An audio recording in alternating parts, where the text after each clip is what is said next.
жените во 21 век во Македонија се осудени да направат избор помеѓу семејство и останување во работен однос. Што се случува кога една жена на својот работодавач ќе му соопшти дека е бремена? Дали постои дискриминаторски однос и однос на предрасуда кон бремените жени во работните односи и како општеството ја третира бременоста? Разговараме во новата емисија Мој збор со магистар Владимир Бангиевски, кој од правен аспект ќе ни укаже, односно ќе ни даде информации како да препознаеме дискриминација, како да разликуваме дискриминација од мобинг, односно вознемирување на работно место, каде треба да се обратиме за помош доколку се почувствуваме дискриминирани и кои се докази се релевантни за судската пракса, односно за докажување на дискриминација во работните односи по основ на бременост, мајчинство и раѓање.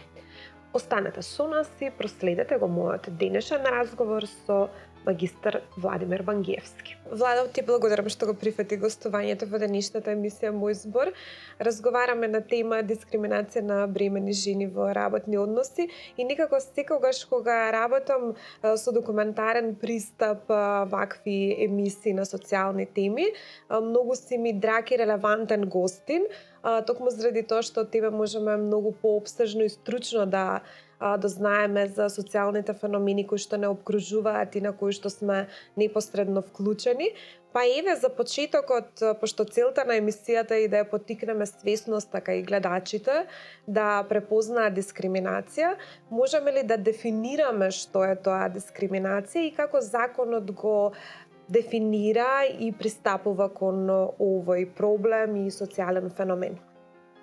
Најпрво ви благодарам за тоа што ја имам честа повторно да правам со вас интервју. Кога зборуваме за дискриминација, јас нема да се држам до законските, формалните термини за тоа што е дискриминација. По мене, секоја дискриминација, и ова не го кажувам прв пат, е само по себе предрасуда. Во однос на некое својство, состојба, кој што постои кај некоја личност. Најчесто дискриминацијата е предизвикана со предрасуда во однос на некое идентитетско прашање. Раса, боја на кожа, националност, политичка припадност, пол, и така натака, и така натака. И како и секоја предрасуда и дискриминацијата сама по себе, не само што е штетна за личноста која што е дискриминирана, таа праќа и лоша порака во општеството. И од таа причина имаме и посебен закон кој што треба да ги превенира и спречи појавите на дискриминација. Во таа насока формирана е и посебна комисија за спречување на дискриминација и секако на граѓаните им стои судската постапка како начин за докажување на дискриминацијата и нејзино спречување.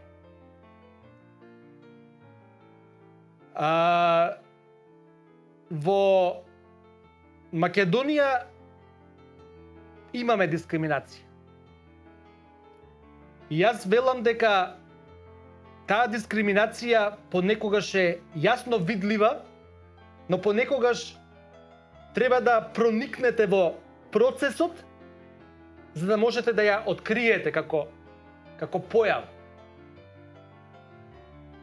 И кај нас обично се мисли на дискриминација најчесто по однос на етничка припадност, но не е така. Но не е така затоа што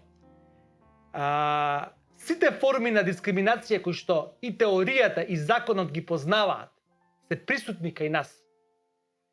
Па дури ако сакате, на крајот на краиштата и расната дискриминација е присутна со оглед на тоа што веќе можат да се сретнат луѓе, граѓани на оваа земја кои што немаат исто расно потекло.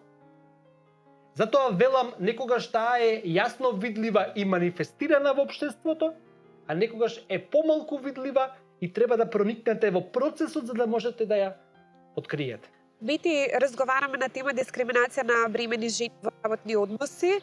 Ти си новинарка, тоа е твојата примарна професија и многу често во јавноста отворено говориш и за проблемите со кои што ти се соочуваш и во јавност ги заставуваш проблемите и на другите луѓе, како што е нели по новинарскиот кодекс. За жал си имала едно непријатно искуство со дискриминација во текот на твојата бременост во работни односи. Ке може ли повеќе да ни откриеш за твоето искуство, како се случи дискриминираноста и како ти ја препозна? Така е, Магда.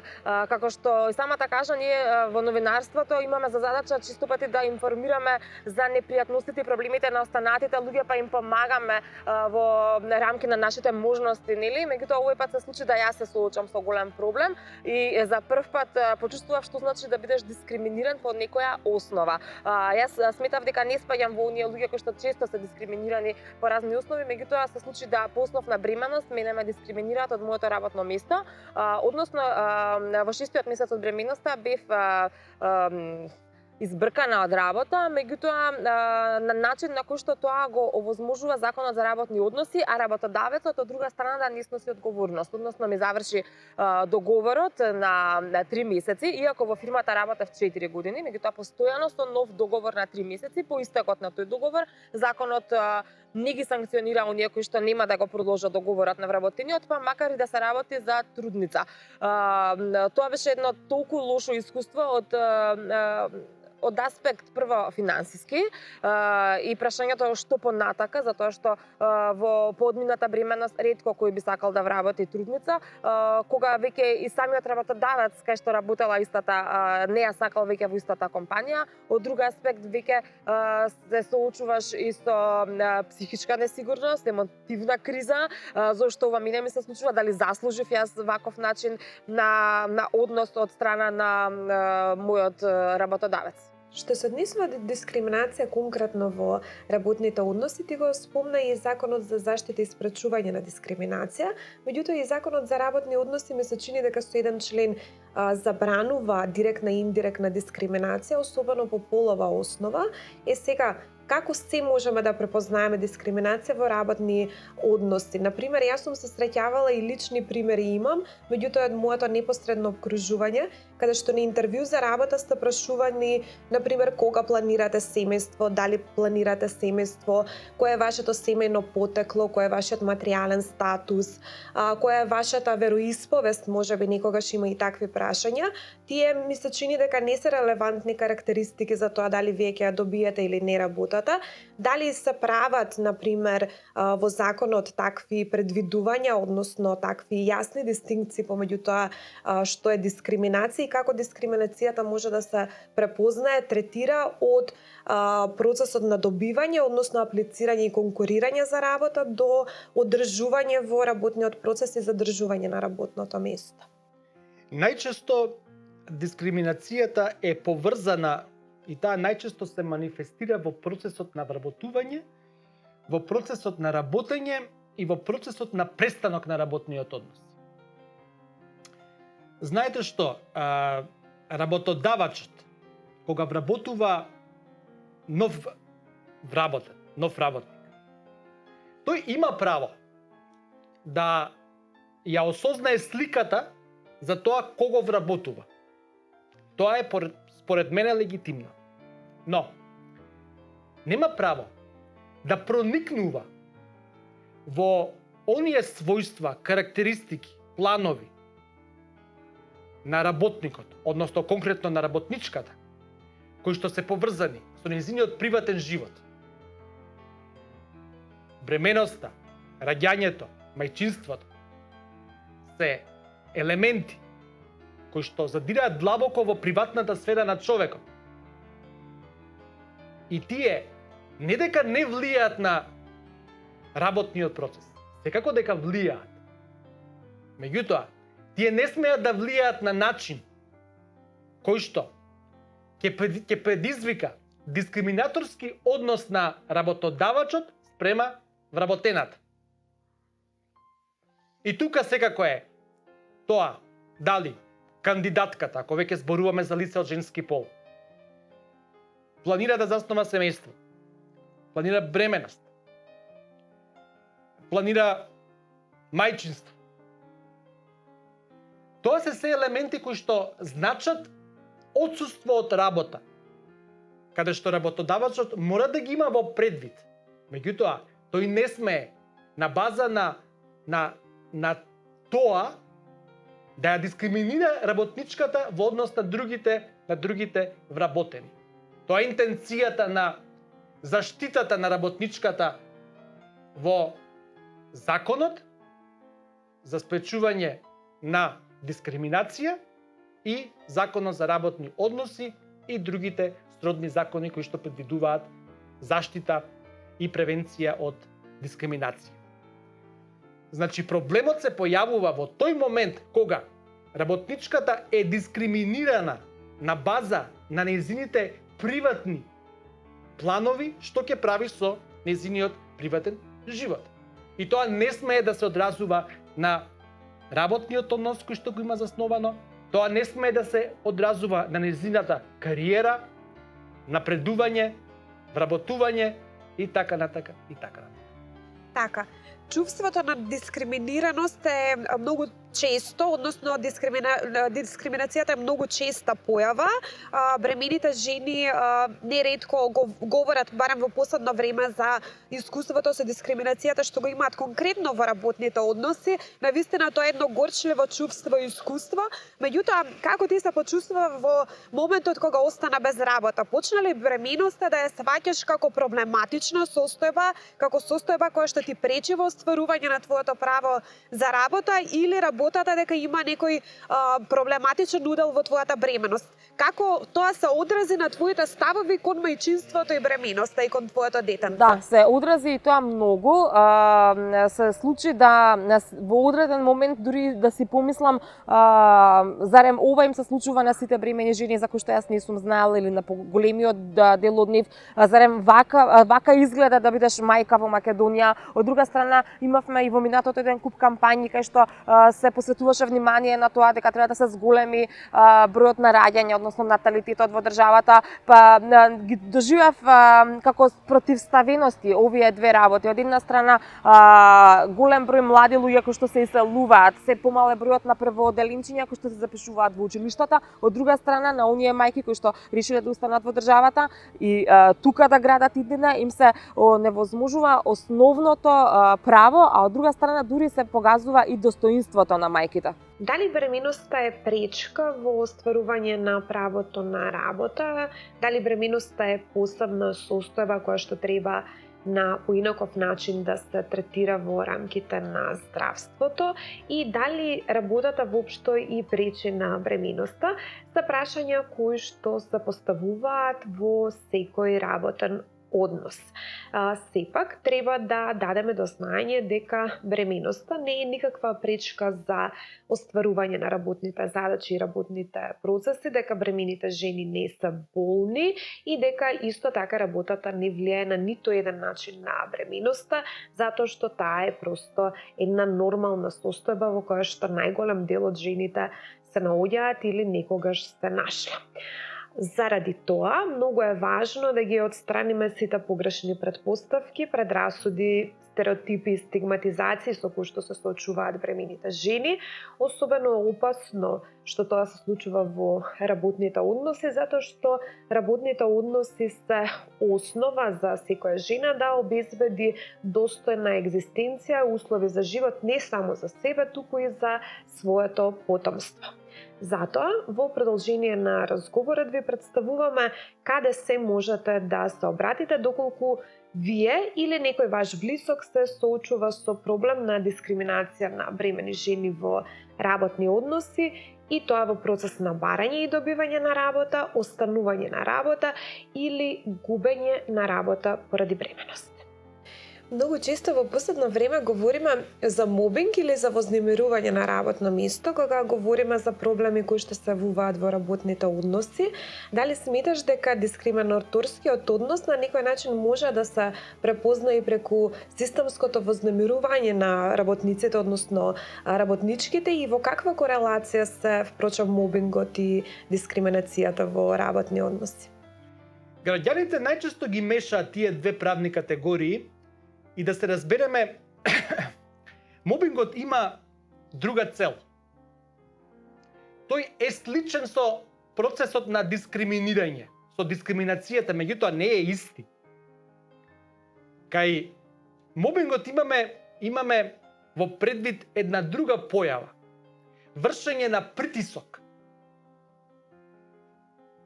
Сексуален, психички, најчесто и така натака.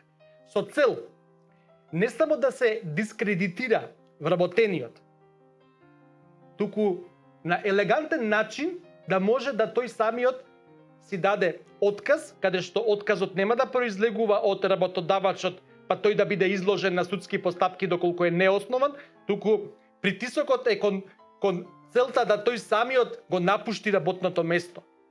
И после ќе излезе, па тој самиот сакаш да си оди.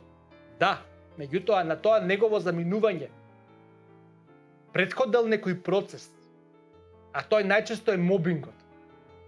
Па имате ситуации на мобингување од така нареченото полно работно биро, каде што ќе видите дека толку енормно му се дава работа да тој не може да постигне едноставно и после тоа има последици. Или оној модел на празно биро. Сите нешто работат, единствено еден работник нема никакви работни задачи и тој се чувствува веќе непријатно. Меѓутоа тоа се притисоци кои што ги прави надредениот со цел да постигне некој ефект. Најчесто ефектот кој што треба да се постигне е работникот да си даде самиот отказ. Кај дискриминацијата, ако погледнеме споредбено, има друга цел. Таа има друга цел, поставување на личноста во неравноправна положба во однос на другата или другите личности, затоа што е од соодветен пол, од соодветна националност, политичка определба, сексуална и така натака и така натака. Ако кај мобингот имате притисок, овдека имате различно постапување према две или повеќе личности кои што се наоѓаат во иста правна позиција. Да речеме, кај вас постои состојба на бременост, кај иста таква работничка тоа веќе не постои, односно поминал тој процес и таа ја ставаат во поповолна положба во однос на вас. И вие тоа го чувствувате како една неправда против која сакате да се борите. Бети, ти си новинарка, тебе јавноста ти е отворена и секогаш имаш пристап до јавно говорење, да го искористиш твоето право на говорење и слободно изразување, меѓутоа се обратиле кај некоја институција. Имаше ли некаков резултат од институционалното действување и постапување во твојот случај?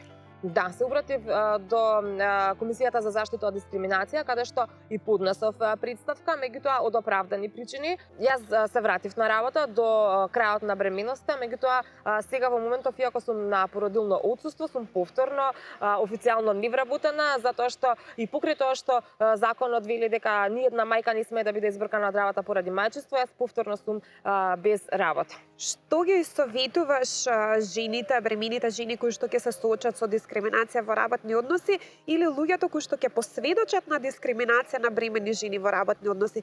Треба ли да се охрабруваат да говорат јавно и правдата да ја бараат пред институциите со однос на тоа дека се верува, барем во Македонија, дека институциите се неагилни, дека многу споро действуваат, дека на крајот правдата е недостижна? Што ти од твоето досегашно искуство ќе ги посоветуваш нашите гледачи?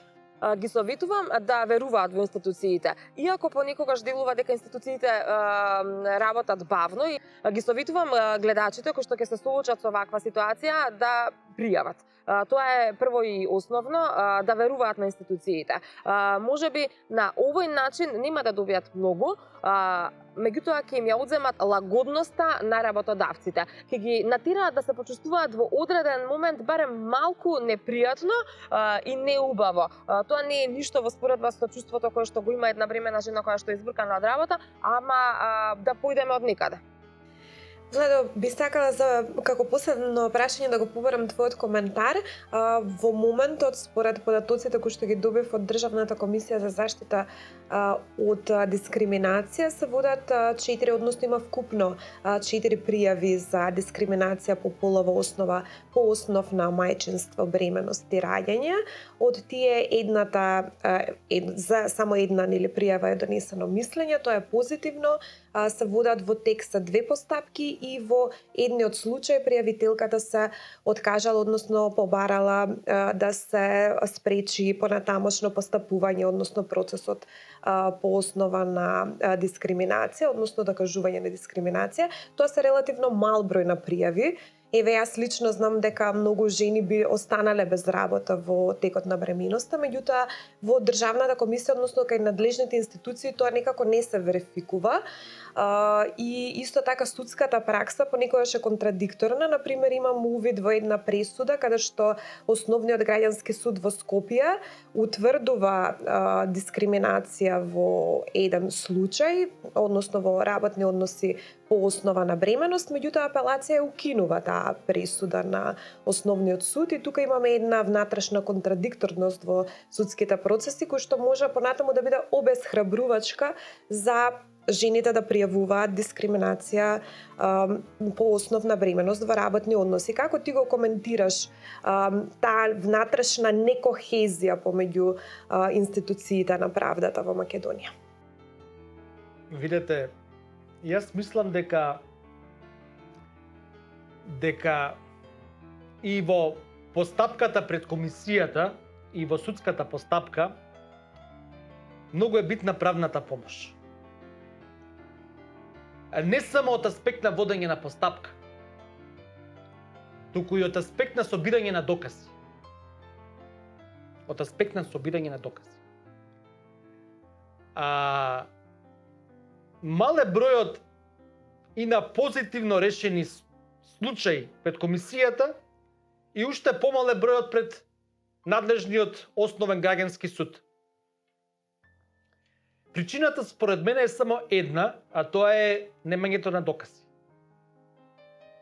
Немањето на докази, па дури и оние докази кои што дискриминираниот ги поседува, не фрлаат јасно светло на тоа дека некој навистина е дискриминиран. Сега знаете, адвокатот знае дека има дискриминација. Странката некога знае дека е дискриминирана. Па ако сакате на крајот на криштото, еве конкретно ќе зборувам за судот. И судијата знае дека постои дискриминација. Меѓутоа, бидејќи се работи за формални постапки, најчесто знае да каже, добро, очигледно е, меѓутоа дајте ми некој доказ со цел да можам добро да ја образложам пресудата за истата пожалба да не ми биде укината или преиначена од страна на повисокиот апелациониот суд. И тоа е проблем. Реално. Уште поголем е кај комисијата. Граѓаните поднесуваат разни докази, меѓутоа тие или се малку или пак воопшто некогаш ги нема. Граѓанинот се жали понекогаш и за дискриминација, во суштина се жали за мобинг или обратно.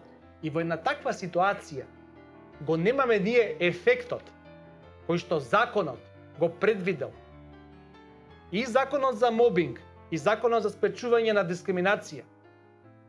Значи тој настојува да го има ефектот, за да се спречи мобингот, да се спречи дискриминацијата. Меѓутоа, од друга страна, пред себе ја има формалната парнична постапка, формалната постапка пред комисијата, која што не дозволува секогаш граѓанинот да биде заштитен, како од мобинг, така од дискриминација. Повторно ќе кажам, ќе зборувам конкретно за судските постапки. Адвокатот може да и помогне на странката, на вработената, на работничката конкретно, да ги собере доказите, да ја упати кои докази се потребни во судска постапка. Меѓутоа, не значи дека секогаш ќе се има успех. Ако некогаш тие докази едноставно ги нема, до нив не може да се дојде, заради бирократските процедури, или се поднесе тужба каде што постојат индиции, меѓутоа тие не се докажуваат доволно во текот на постапката и граѓаните имаат негативен ефект. Меѓутоа, многу е битно да се спремите. Ако сметате дека ве мобингуваат на работното место или дека ве дискриминираат, да се спремите со конкретни докази, кај што ќе може да се види, од кој што ќе може да се види дека навистина постои мобинг, постои дискриминација по однос на бременост, раѓање, мајчинство и така натака. Велам, адвокатот може да ја помогне на странката, да ја упати, да ја каже што е потребно како доказ кој што би ги прибрала за евентуално водење на судска постапка или за докажување пред комисијата. Меѓутоа, граѓанинот или не се обраќа за правна помош, или се обраќа во касна фаза, или се обраќа без постојање на соодветни докази. Знаете, ако дадете отказ и си одите, како вие ќе ги соберете веќе доказите од поранештото работно место на кое што сте работеле, кои што ќе укажуваат на мобинг, на дискриминација, на некои други форми на кршење на законот за работни односи, колективните договори и така натака. И се поднесуваат тужби, најчесто адвокатите поднесуваат тужби под притисок на странката, па странката го губи спорот, па постои незадоволство од адвокатот, од судот, од комисијата и така натака, а во суштина се должи на спремање, кое што ќе значи јасно докажување или во постапка пред комисијата или во судска постапка дека некое лице, односно конкретно работничката, е дискриминирана на база на бременост, на раѓање, на мајчинство, планирање на семејството и така натака. Така е, Владо, ти благодарам многу што соработуваш со медиумите и секогаш во јавноста гледаш да ги направиш поманифестни сите проблеми со кои што се соочуваат граѓаните и што секогаш си расположен да ги браниш човековите и граѓанските права на луѓето. Ти благодарам за овој прекрасен разговор и ти посакувам многу успех. Благодарам и на вас. Дискриминацијата е многу честа појава, понекогаш таа е очигледна и манифестна. Во многу ситуации е латентна и тешко е да се докаже дискриминација, особено поради тоа што граѓаните многу често ги меша дискриминацијата и мобинг на работно место, па и не се знае понекогаш за што се бара правна помош, односно во рамките на судските постапки не се разграничени јасно овие две појави, односно овие два термина уште во процесот на поднесување на тужбата. Затоа е важно да препознаваме дискриминација, да знаеме прво што е дискриминација, кога е вистинското време да се обратиме за помош и на кој начин треба да ја прикажеме дискриминацијата и да направиме видлива и за институциите, меѓутоа и за јавноста, и еднаш за секогаш да расчистиме со погрешните претпоставки и стереотипи кои што ја чинат благосостојбата на луѓето, односно на граѓаните во Македонија. Вие следевте емисијата Мој збор, а јас ви закажувам повторна средба веќе следната сабота.